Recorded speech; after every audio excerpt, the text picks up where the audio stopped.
I bought this rayon sateen fabric 2 Aprils ago to sew a dress for spring. Clearly that didn't happen because I'm finally about to do it right now. I'm taking the Charm Patterns Rita blouse, which is a peasant blouse and one of my favorite styles of tops to wear, and I'm turning it into a dress. It's a really easy hack and I'll talk about it in this video. No, I won't, because I just walked away from this project midway through.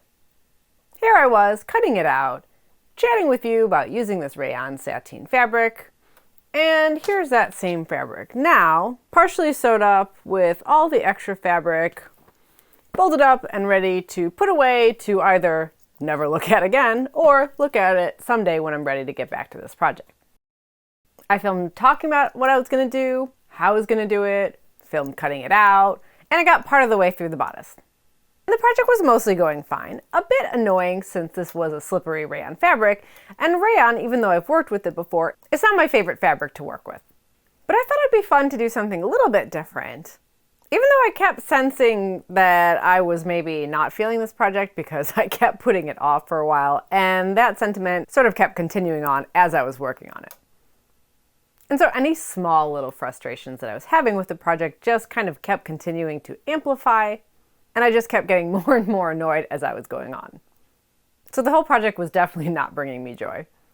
So I decided, you know what? I don't want to work on this project anymore. There's no shame in putting the brakes on a project. So I thought it might just be nice to kind of remind you it's okay to just not finish a project. If you've followed me for a while on YouTube or on my blog or social media, you know that I'm very honest about my projects. I'll share if I'm frustrated or something isn't working right, or I've made a mistake, or things just aren't going amazing with something that I'm working on. And the fact that you usually see me continue to work on a project and finish it does not mean that I think that you have to finish something. Of course, it can be really satisfying to work through issues on a project, but you don't have to do that every time. You don't win a prize for completion. And there are a lot of ways to deal with a creative project that isn't going your way.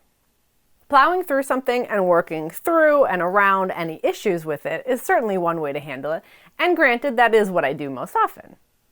But depending on what the issues are that you're having, sometimes you might just decide, I want to do something else with the materials that I have, if you can. And I've also done that before. In fact, the very top that I'm wearing right now, I made from one of my absolute favorite 1950s top patterns, made from a fleece fabric that I originally intended for an entirely different project. It was also from a 50s pattern, and it was going to be kind of like a longer open house cardigan. And I got about halfway through that project and tried it on, and it looked terrible in this fabric. I had made a really bad judgment call of fabric and pattern choice, and there was nothing I could do to resolve that. But the fabric pieces were big enough, and I thought to myself, maybe I can use this fabric for something else, so that's how this came to be. And it worked out great in the end because I wear this top all the time. In fact, you've probably seen me wear it at least a few times in my videos. And that's a key thing for me personally. If I know I'm never going to wear something, there is absolutely no point in me just going ahead and plowing through to finish it just for the sake of saying that I've finished it. What, just for it to sit and fester in my closet? No thank you. Because finishing a sewing project is very satisfying, but making something that I'm going to like and wear is even more satisfying. So if I know I'm not going to wear it, like how this cardigan with this fabric was going, there is no point in me finishing it. In fact, I have another project similar to that, not that you can see it, but it's a green pair of pants that I started a couple years ago. It was a really bad choice of pattern and fabric, and so I realized that I could recut a different pants pattern with the fabric pieces that I had cut out originally for the other one. So that's something I'm hoping to resurrect soon, so stay tuned for that. But back to this project. Because another way to handle a creative project that isn't going your way is to just walk away from it. And that can be frustrating in its own right. This was not an inexpensive fabric, and I obviously don't like wasting my money on fabric supplies or wasting fabric supplies, and I do all of this in my free time, so I don't like wasting my time either. Plus, as I mentioned, I was filming a video for this, so that also makes me feel like I'm double wasting my time. Because there's the added insult of no video in the end. So I thought, you know what, let me just share a few thoughts about this.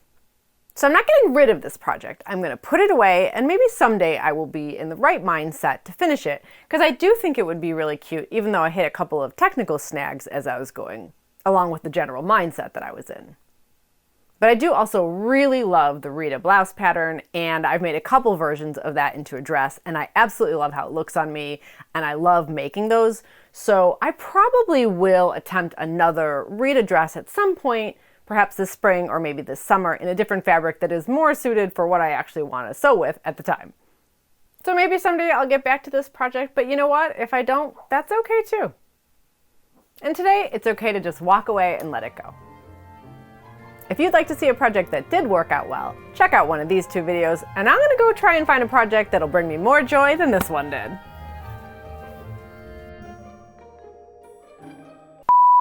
You need to stop creaking when I put my elbow on you.